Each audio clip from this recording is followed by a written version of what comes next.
ლობა გადაცემაში ჩართვისთვის.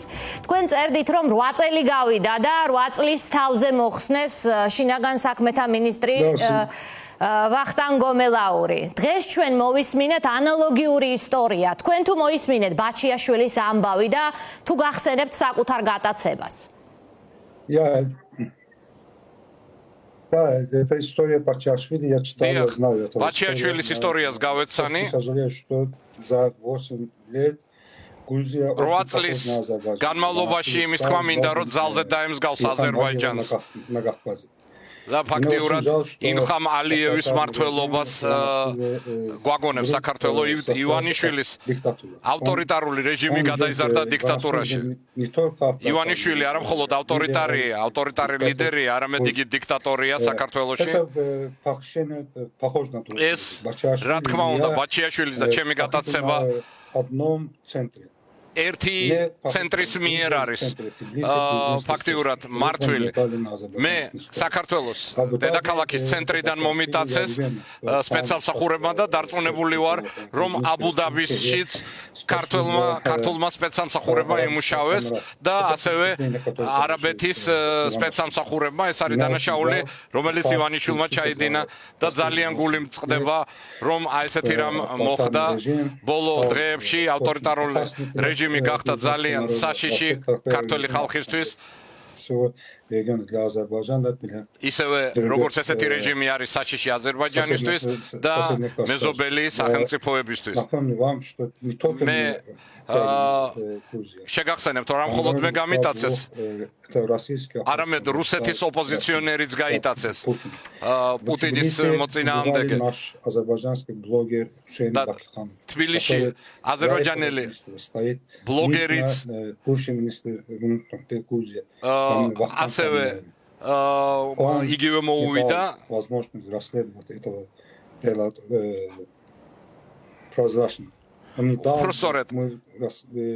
უпроსორეთ ამ ბლოგერმა ვახტანგ გომელაურმა არ მისცა ჟურნალისტებს საშუალება გამოეძიებინათ ეს გატაცება, რომ არასამთავრობოებს მიეღოთ მონაწილეობა. თბილისში თუ ბაქოში მოკლეს არ ვიცით და ბაკიხანოვის სად დამარხეს ისიც არ ვიცით, სად დაკრძალეს. და ესეთი რეჟიმი საქართველოში ჩამოყალიბდა. ივანიშვილის რეჟიმი გახლავთ საშიში საქართველოსთვის, ქართული ხალხისთვის და თავისუფალი სამყაროსთვის საშიშია რეჟიმი. ბატონო ავგან, მე მახსოვს, როცა თქვენზე დოკუმენტურ ფილმს ვამზადებდი, მაშინ ძალიან ბევრი დეტალი იყო, რომელიც ამხელდა დღევანდელი ბაჩიაშვილის ვერსიის მსგავსად, რომ აიხლართა მაშინდელი ხელისუფლება საკუთარ ტყუილებში. მაგალითად, არც ერთი ვიდეო კამერა არ მუშაობდა თავისუფლების მოედნიდან აეროპორტის გზამდე იმ დღეს, როცა თქვენ გაგიტაცეს, ასე აღმოჩნდა. თქვენ ყვებით ზუსტად იმ მეთოდზე, რომ ტომარა ჩამოგაცვეს თავზე აეროპორტის გზაზე, ასევე ყვება ბაჩიაშვილიც, რომ მას თვალები აუხვიეს. გარდა ამისა, თქვენზე ამბობდნენ, რომ თქვენ თითქოს იქ დინარე გადაცურეთ და აღმოჩნდით აზერბაიჯანში, მაგრამ ტანსაცმელი თქვენ თეთრი პერანგი გეცვათ, მახსოვს მე და ეს იყო აბსოლუტურად მშრალი თქვენი დაკავების დროს და თეთრი მეორე დღესაც სასამართლო დარბაზში მას ერთი დასრული ადგილიც კი არ ქონდა. თქვენი პასპორტი იყო ლეილა მუსტაფაევას და თქვენ მეუღლესთან სახლში. მან გვაჩვენა ჟურნალისტებს. ბაჩიაშვილთან დაკავშირებითაც სუსის ოფიციალური ვერსია გვეუბნებოდა, რომ ის მწვანე ზოლში დააკავეს, მწვანე ზონაში საზღვართან ახლოს, საქართველოს საზღვართან ახლოს. აი თქვენ საზღვართან ახლოს, ისიც საზღვარ თქვენ ტომარა ჩამოცმული, მას თვალები ახვეული. ეს რაღაცნაირად თითქოს ძალიან გავს ყველა დეტალი, რასაც მერე ოფიციალური ვერსიითაც გვიყვება სპეცსამსახურები. აი ამ დეტალებს თუ იჭერთ თქვენ ამ ორ საქმეში.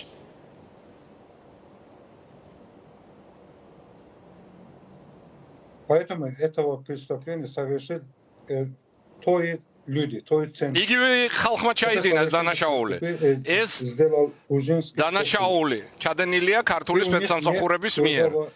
возможность. სხვა Однаковые преступления. ხელწერაც არ Как აქვს. не украли Бачашвили тоже. ანუ როგორც მე გამიტაცეს, ზუსტად ისე გამიტაცეს და სხვა ადამიანის გატაცება რო დაჭირდეთ, აი ესეთივე ხელწერით გაკეთდება. Мы его украли из Абу-Даби. ანუ როგორ будет говорить, что мы его ანუ ისინი რა თქმა უნდა არ იტყვიან რომ აბუ-დაბიში გავიტაცეთ იგი, იტყვიან დავაპატიმრეთ აზერბაიჯან საქართველოს საზღვარზე.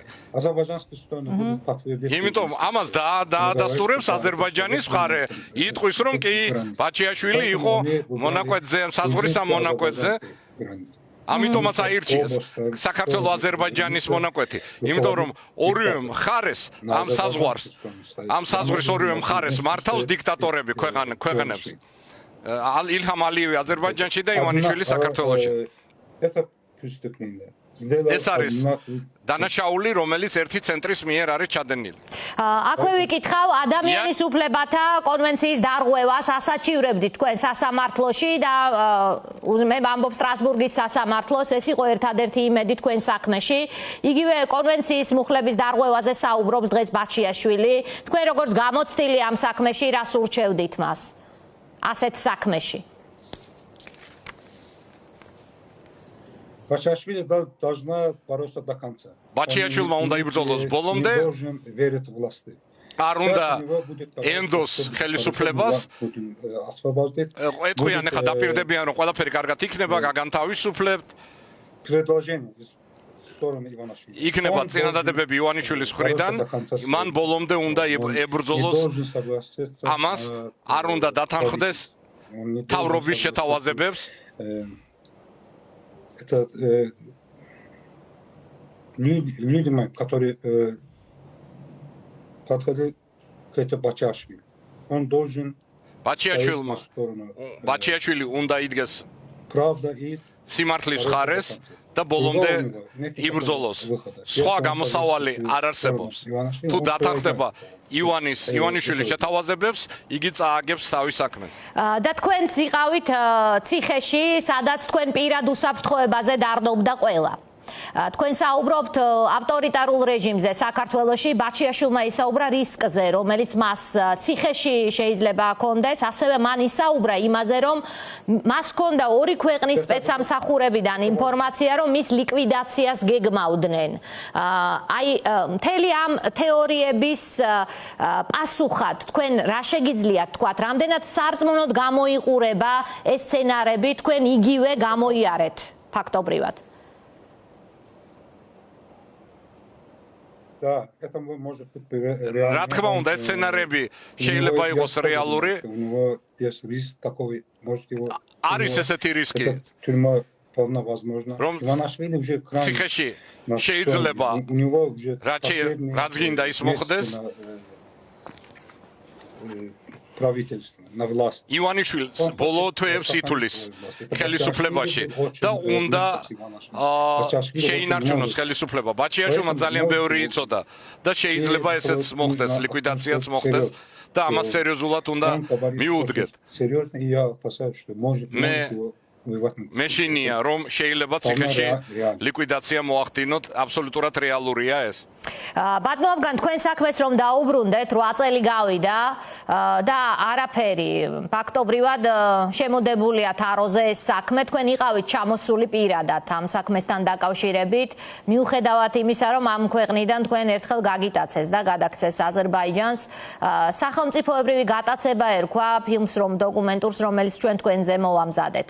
როცა ასეთ დონეზეა საკითხი ასული, რამდენად აქვს ასეთ საქმეებს, თუნდაც ბევრი წლის მერე გამოძიების შანსი. აი თქვენ პირად საქმეს როგორ უყურებთ სამომავლოდ?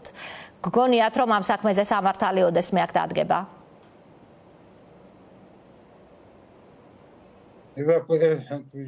Мое дело, как вы говорили, лежит на полках, ничего не сделает. Когда власти Иванашвили ничего не изменится. სანამ ივანიშვილია ხელისუფლებაში არაფერი არ შეიცვლება. მაგრამ დარწმუნებული ვარ, რომ გაიმარჯვებს ქართველი ხალხი, ჩამოყალიბებდა დემოკრატიული სისტემა და დემოკრატიული სახელმწიფო შედგება და მაშინ ჩემი საქმეც გადაწყდება, მაგრამ მე არ დაველოდები ჩამოვალ საქართველოში, მოვითხოვ პროკურატურაში, რომ ეგ გამოძიება ამ საქმისა გაგრძელდეს, იმიტომ რომ замдиректор спецслужбы. სოსო გაბაშვილი იყო სპეცსამსახურების ხელმძღვანელის მოადგილე. მან გააკეთა განცხადება, რომ ივანიშვილის ბრძანებით გამიტაცეს. Сейчас начальник департамента. ერთ-ერთი გამტაცებელი საქართველოს კონტრდაზვერვის დეპარტამენტის ხელმძღვანელია. გრიგორი თხაკიძე და მე მოვითხოვ რომ გაგრძელდეს გამოძიება მე თბილისში ისევ ჩამოვალ და მოვითხოვ ჩემ უფლების დაცვას იმიტომ რომ არა მხოლოდ ჩემი საქმე არ არის თუ ყველა დემოკრატიული ძალები ჩვენ უნდა შევერთეთ რომ აღარ მოხდეს ესეთი დანაშაულები ორი რუსული ოპოზიციონერი გაიტაცეს საქართველოში ივანიშვილის ნებართვით მოკლეს აზერბაიჯანელი ბლოკერი ბაკიხანოვი ეხა ბაჩიაშვილი გაიტაცეს